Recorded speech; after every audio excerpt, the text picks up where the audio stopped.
Halo teman-teman semua, welcome back lagi ya. Kita kembali lagi live di tengah malam ini ya, jam setengah 10 di sini, jam 21.30.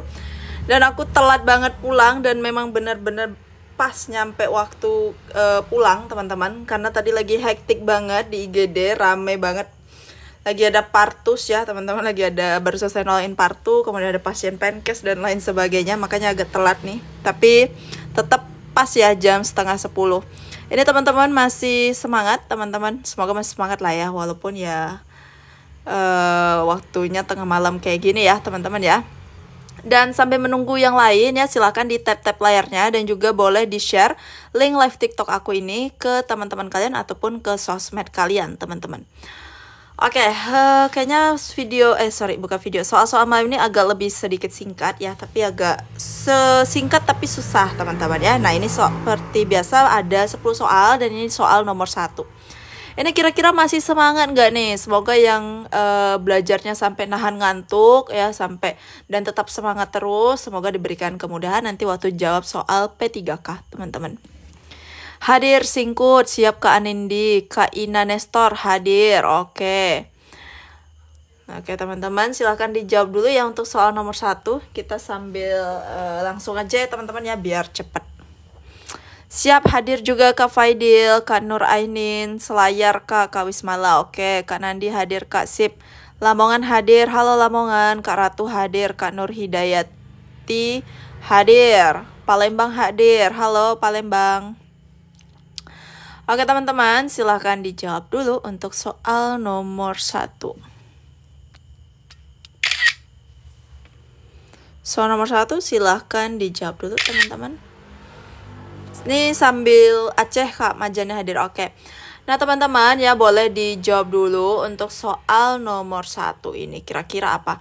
Perubahan fisiologi kehamilan berupa hipervolemia yang terjadi sejak usia kehamilan 8 minggu dan akan mencapai puncak pada saat usia kehamilan mencapai. Oke, kira-kira berapa nih? Hipervolemia itu bisa menyebabkan apa teman-teman? Hipervolemia itu adalah kelebihan cairan ya, kelebihan cairan sehingga nanti muncullah tuh yang namanya apa teman-teman? Silahkan dijawab nih untuk soal nomor 1. Silahkan ya dijawab nomor 1, ini belum ada yang jawab ya. Silahkan komen-komen di bawah teman-teman ya.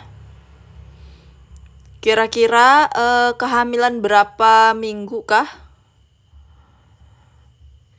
puncak terjadinya hipervolemia teman-teman?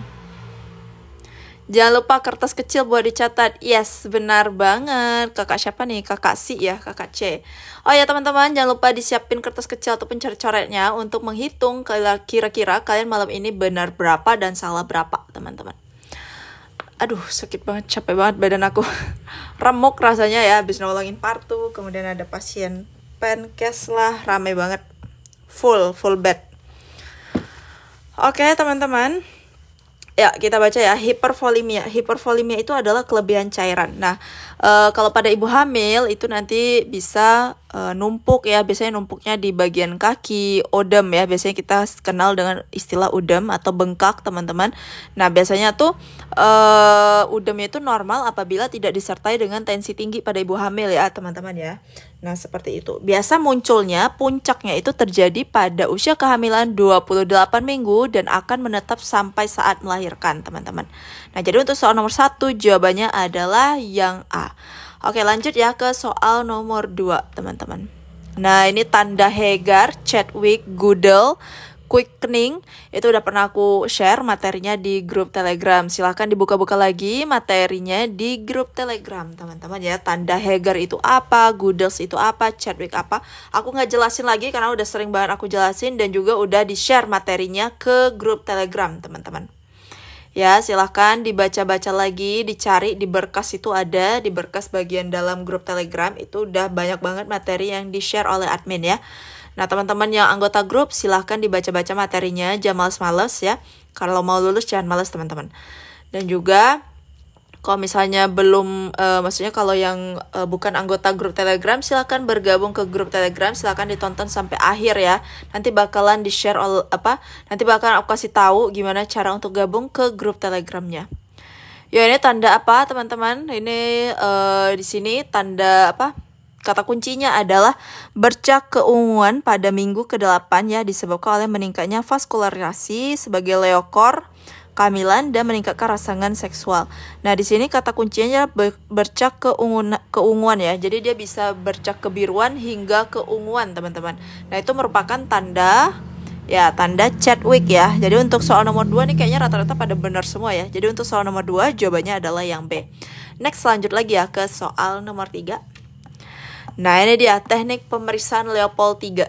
Jadi ada beberapa yang dapat FR terkait tata cara pemeriksaan Leopold atau pada abdomen, teman-teman, yaitu ada Leopold 1 sampai dengan 4 dan teknik-teknik pemeriksaannya itu seperti apa. Itu ada waktu FR tahun lalu. Mungkin nggak semua dapat ya, tapi ada beberapa yang dapat. Untuk soal nomor 3, silahkan dijawab, teman-teman.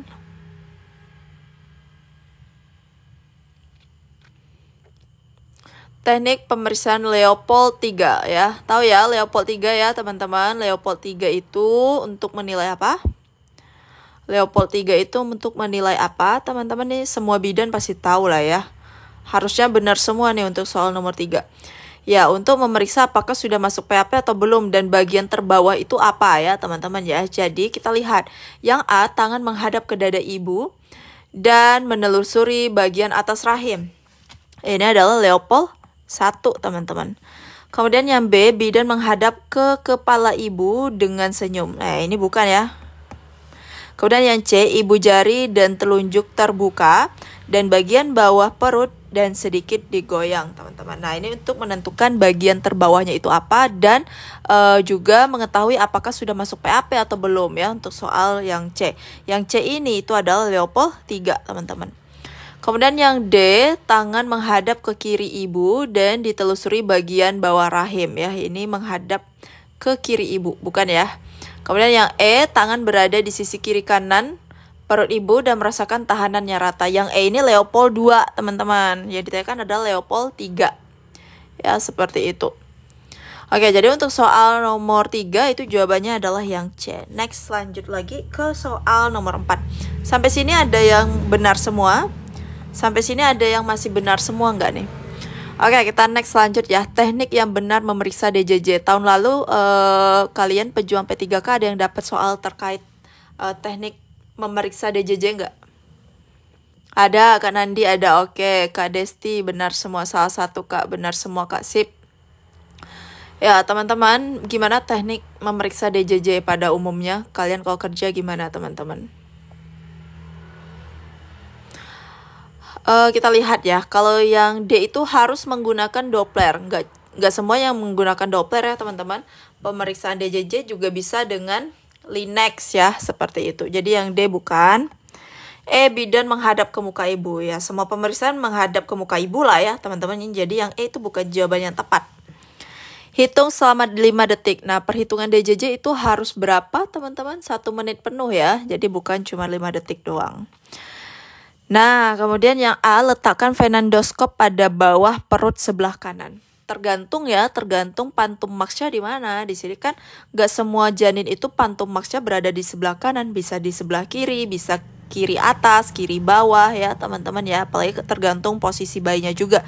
Jadi yang A itu bukan jawaban yang tepat. Nah, maka jawabannya itu adalah yang C, teman-teman.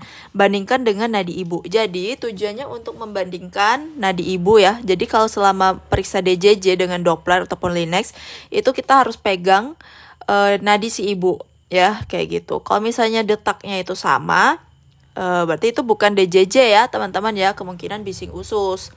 Tapi kalau misalnya tidak seirama ya berarti DJJ-nya, teman-teman. Jadi, untuk soal nomor 4, jawabannya adalah yang C. Lanjut ya ke soal nomor 5.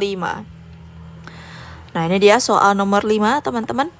Tindakan kebidanan untuk mengurangi mual dan muntah pada pasien emesis gravidarum adalah. Oke, ini ada yang dapat nggak waktu P3K tahun lalu? Terkait tindakan kebidanan untuk mengurangi mual muntah. Ada yang dapat soal P3K tahun lalu, teman-teman?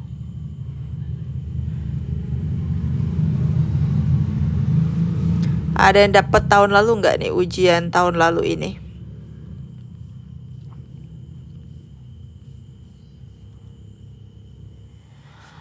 Oke, ada yang B, ada yang C. Di sini jawaban terbanyak adalah yang B. Nah, tindakan kebidanan untuk mengurangi mual dan muntah. Ini maksudnya tindakan kebidanan itu maksudnya edukasi ya, teman-teman ya. Edukasi lebih ke pendidikan kesehatan atau PENKES. Kira-kira PENKES yang bisa diberikan kepada pasien itu apa untuk mengurangi mual muntah pada pasien emesis gravidarum, teman-teman? Yaitu ya, jadi teman-teman orang-orang yang emesis gravidarum ini biasanya pengaruh hormon HCG itu ya meningkat, dan itu hal yang normal, teman-teman. Nah, bisa dikurangi ya, asalkan jangan makan yang terlalu pedas, asam, berlemak, santan-santan ya, teman-teman ya, itu dilarang karena nanti berkaitan sama lambung. Ditambah lagi ada pengaruh hormon sehingga menyebabkan kerja lambung itu juga lambat. Makanya bisa sebabin mual, muntah ya. Jadi makanlah yang ringan-ringan. Seperti contohnya yaitu makan roti kering sebelum bangun dari tidur, teman-teman. Seperti itu. Nah, ini tuh bisa mengurangi mual dan muntah. Oke, seperti itu. Jadi untuk soal nomor 5 jawabannya adalah yang B. Next ya, ke soal nomor 6. Sampai di sini ada yang masih benar semua nggak nih? Sampai di sini ada yang benar semua, guys. Nah, ini misalnya teteh ya, teman-teman. Kenapa jadi teteh? Ya, tetanus. Bahas Kak soal-soal membedakan tindakan awal segera, susah banget bedainnya. Oke, siap, nanti ya aku coba bahas itu ya Kakak ya. Baru gabung Kak, siap. Benar semua Kak, mantap Kak Mira. Kak Junaida salah satu Kak, semangat ya Kak Junaida ya. Nah, ini silakan jawab teman-teman. Imunisasi TT yang tepat untuk ibu hamil. Yang A berikan saat pertama kali periksa ya. Yang B itu sebaiknya diberikan pada triwulan kedua. C selalu diberikan TT1 dan TT2. Kemudian yang D berikan pada akhir kehamilan. Yang E jarak pemberian TT1 dan 2 yaitu 2 minggu. Nah, TT1 ke TT2 itu 4 minggu ya, atau 1 bulan teman-teman, bukan 2 minggu ya. Salah ini, yang E bukan jawabannya. Nah, kemudian mana nih? Apakah TT itu pada ibu hamil boleh diberikan pada trimester pertama, teman-teman? Boleh nggak trimester pertama diberikan TT? Misalnya nih, dia belum pernah TT sama sekali, ataupun waktu catin dia nggak ngulang lagi ke TT2. Jadi otomatis kan ngulang lagi ya dari yang pertama, teman-teman. Nah, dia cek hamil, misalnya berapa ya, 10 minggu gitu. Boleh nggak lakukan TT? Boleh ya, tetap boleh kok dilakukan TT pada ibu hamil trimester 1. Jadi nggak harus trimester 2 atau 3 aja. Trimester 1 tetap bisa dilakukan oleh TT, dilakukan suntikan TT. Nah, jadi di sini jawabannya adalah yang A, teman-teman. Memberikan saat pertama kali diperiksa. Jadi pertama sekali kontak dengan pasien itu kalau misalnya pasiennya belum pernah diberikan TT, sebaiknya diberikan ya, teman-teman ya. Kemudian kalau yang B sebaiknya diberikan pada triwulan kedua. TM pertama juga bisa kok ya, nggak harus TM kedua. Nah, jadi yang B itu bukan jawaban yang tepat. Kemudian yang C selalu diberikan TT1 dan TT2. Ini tergantung dari pasien, teman-teman. Jangan-jangan sebelumnya dia udah TT lengkap. Kalau udah TT lengkap, kenapa harus diberikan TT1 dan TT2 lagi? Kayak gitu. Ya, kecuali nih kalau emang dia belum sama sekali TT ya. Kayak gitu. Jadi yang C itu jawabannya tidak terlalu konkret, teman-teman. Jadi untuk soal nomor 6 jawabannya adalah yang A. Next, lanjut ya ke soal nomor 7. Jadi TT itu, teman-teman, boleh diberikan pada TM1, nggak masalah kok. Lanjut ya ke soal nomor 7. Kak Ina Nestor, salah 3, kurang fokus dengan soal Kak. Semoga nanti waktu ujian Kak Ina Nestor harus fokus ya, jangan sampai nggak fokus nih. Sayang banget kalau misalnya ada soal yang sebenarnya gampang tapi kita salah tuh, sayang banget teman-teman. Kalau misalnya udah TT1 pas nikah tapi pas hamil, pas masuk TT2 itu gimana? Maksudnya kakak siapa ini? Kakak Nisha ya, Kak Nisha. Kan TT1 nih pas catin ya. Nah, harusnya kan 4 minggu kemudian lanjut lagi nih TT2-nya. Sempat ngulang nggak ke TT2? Bulan depannya sempat TT2 nggak? Kalau misalnya bulan depan nggak TT2 ya berarti ngulang lagi dong TT pertama, kayak gitu. Ya harusnya jadinya ngulang kalau nggak dilanjutin ke TT2. Lanjut ke soal nomor 7, teman-teman ya. Pada saat kehamilan 32 minggu ya, Ibu Susi mengeluh perutnya sering terasa kencang tetapi tidak nyeri. Tindakan bidan adalah, oke, tindakan bidan ini kira-kira apa? Ini usia kehamilan 32 minggu, keluhannya perutnya itu sering terasa kencang tapi tidak nyeri. Cuma kencang-kencang aja teman-teman, tegang gitu ya. Nah, apakah ini hal yang normal atau berbahaya? Atau bahkan menjadi tanda bahaya kehamilan teman-teman? Ya, ini kram ya, berarti terasa kencang-kencang itu kram teman-teman. Apakah ini hal yang normal pada ibu hamil usia kehamilan 32 minggu? Normal nggak nih?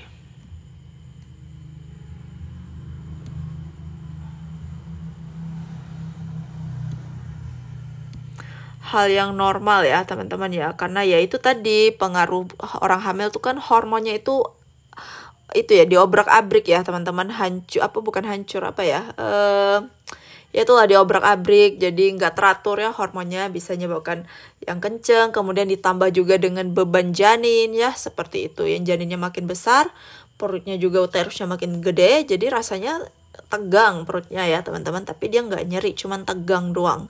Pengaruh dari ya berat badan janin semakin bertambah, berat uterus juga semakin tambah ya, seperti itu. Jadi untuk soal nomor 7 ya, jawabannya adalah yang B. Kakak Shine, kakaknya bidan juga kak? Iya, aku bidan juga nih, aku baru pulang jaga nih. Tadi baru selesai nolong partus di IGD. Terus ada pasien pankes lagi, waduh. Hostnya bidan juga kak atau dosen? Aku bidan di lapangan kakak Shine. Aku bukan dosen, tapi bidan di lapangan. Baru ini yang bagus kak, maksudnya apa nih? Jadi yang kemarin-kemarin gak bagus. Kemarin-kemarin gak bagus ya Kak Nova Putri. Aduh, oke deh, nanti aku perbaikin lebih bagus lagi ya Kak Nova ya. Thank you masukannya. Lanjut ya ke soal nomor 8. Soal nomor 8. Kak Shine atau kita seangkatan. Kakak Shine itu tamatnya tahun berapa Kakak Shine? Tamat tahun berapa Kakak Shine? Aku angkatan 2000, aku tamat kuliah 2019. Aku 2016 aku masuk, tamatnya 2019. Suara kakak cocok buat jadi dosen. Hehehe, semoga lah ya jadi dosen ya. Kak, besok 2 soal tentang imunisasi. Siap. Soal nomor 8 silahkan dijawab teman-teman. Ibu Antik pernah mengalami hiperemesis gravidarum grade 2. Tindakan yang tepat adalah... Kak Nova Putri, aku lagi kerja jaga malam sambil belajar sama kakak. Siap, semangat ya Kak Nova ya, dan semangat juga jaga malamnya. Semoga aman aja jaga malamnya ya. Aku senior dong, aku tua. Waduh, hormat ke senior nih, aku harus hormat ke senior ya, Kakak Shine. Kita beda 3 tahun, oke siap. Berarti aku masuk, kakaknya keluar ya. Kau boleh tahu alumni mana Kakak Shine? Alumni mana nih? Oke, Ibu Antik ya mengalami hiperemesis gravidarum grade 2, tindakan yang tepat teman-teman. Sudah PNS atau belum? Sudah kakak, aku PNS tahun 2022. Aku PNS 2022. Oh, Poltekkes Riau, siap. Kalau aku Poltekkes Tanjung Pinang, Kakak Shine di Kepri. Ya, karena aku emang tinggal daerah Kepri. Aku Poltekkes Tanjung Pinang ya. Dulu itu Poltekkes Tanjung Pinang adalah satu ya sama Poltekkes Riau, tapi itu ada kayak pemekaran gitu, jadi bangun sendiri.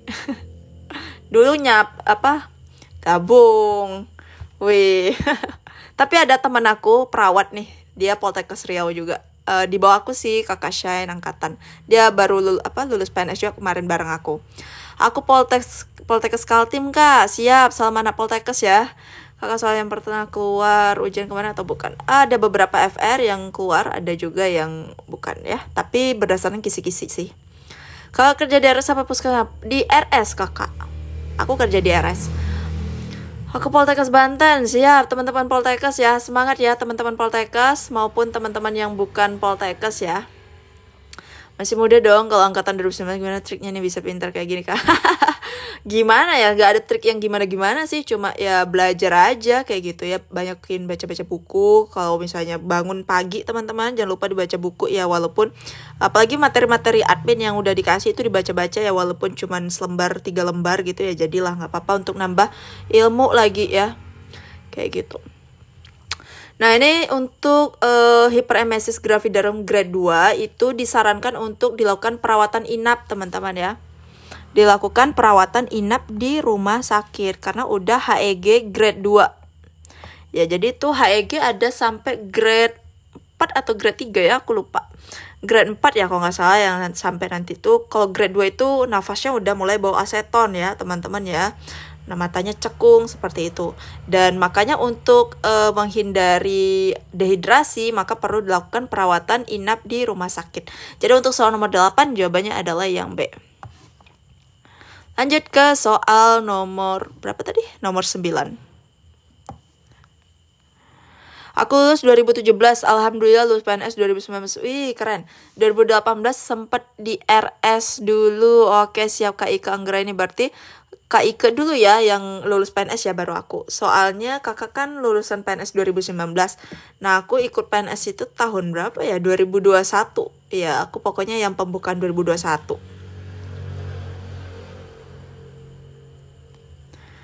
Oke, untuk soal nomor 9. Gejala klinis yang ditemukan pada preeklamsi ringan. Jangan salah teman-teman, preeklamsi ringan ya. Preeklamsi ringan. Jadi preeklamsi itu ada ringan, ada yang berat. Nah, kalau preeklamsi ringan itu sistolnya adalah 140. Ya, teman-teman ya. Kemudian diastolnya itu adalah 90. Itu untuk yang eklamsi ringan. Nah, kalau yang A dan B ini untuk preeklamsi berat. Kemudian preeklamsi ringan itu mulai muncul edema pada wajah, tangan, kaki, tungkai ya, teman-teman ya. Nah, ini tuh preeklamsi ringan. Kemudian kalau yang D, protein urin positif 4, ini udah masuk ke preeklamsi berat, teman-teman. Keluhan nyeri kepala itu bukan ya. Nah, jadi untuk soal nomor 9 itu jawabannya adalah yang C. C ya, teman-teman ya. Lanjut ke soal nomor 10. Sampai soal nomor 9 tadi ada yang masih benar semua nggak? Atau udah mulai salah 1 atau 2? Kita lanjut ke soal nomor 10. Bila ada persalinan didapatkan posisi oksiput posterior ya. Aduh, posterior teman-teman. Posterior. Menetap, tindakan yang dilakukan. Banyak cek kodam. Aduh, apa nih cek kodam di sini? Nggak ada cek kodam di sini, guys. Nggak ada cek kodam di sini ya. Atau jangan-jangan Kak Sahara namanya nggak pernah disebut ya. Jadi cek kodamnya di sini biar disebut ya, biar dinotis. Nggak ada cek kodam di sini, guys. Kak, soal hukum profesi. Soal hukum profesi belum ada sih karena lagi fokus P3K. Teman-teman di sini mungkin sering begadang kali ya nonton cek kodam, sering nonton cek kodam gak nih? Atau cuman Kak Sahara doang yang nonton cek kodam? Apa jawaban nomor 9 Kak? Hilang jaringan barusan. Nomor 9 tadi jawabannya C, Kakak. Cek kodam rawa rontek ya teman-teman, itu muncul mulu di FYP aku. Kapan buka PNS dan P3K daerah? Kalau untuk P3K daerah kemungkinan bulan depan ya kakak ya. Soalnya sih untuk naskah soal udah diserahkan ke Menpan RB kayak gitu. Paling tinggal jadwalnya sih. Jadwalnya bulan depan tapi untuk tanggal pastinya belum tahu kakak Shine.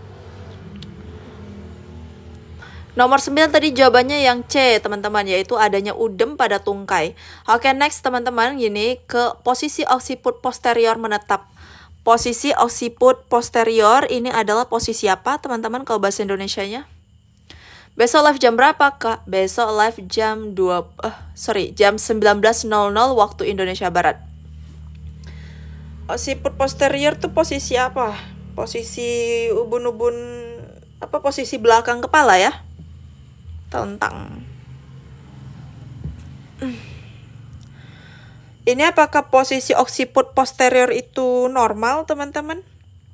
Normal nggak nih? Puncak kepala atau belakang kepala? Besok, oh iya ya, sorry Kak Anita, iya besok kan minggu libur. Iya besok libur guys, besok libur karena hari Minggu. Sorry, besok libur. Kak, saran aku fokus dulu ke soal, jangan baca komen dulu jadinya pusing. Iya, aku sambil menunggu kalian jawab teman-teman. Aku kan juga nanya nih, oksiput posterior kira-kira itu posisi normal atau enggak?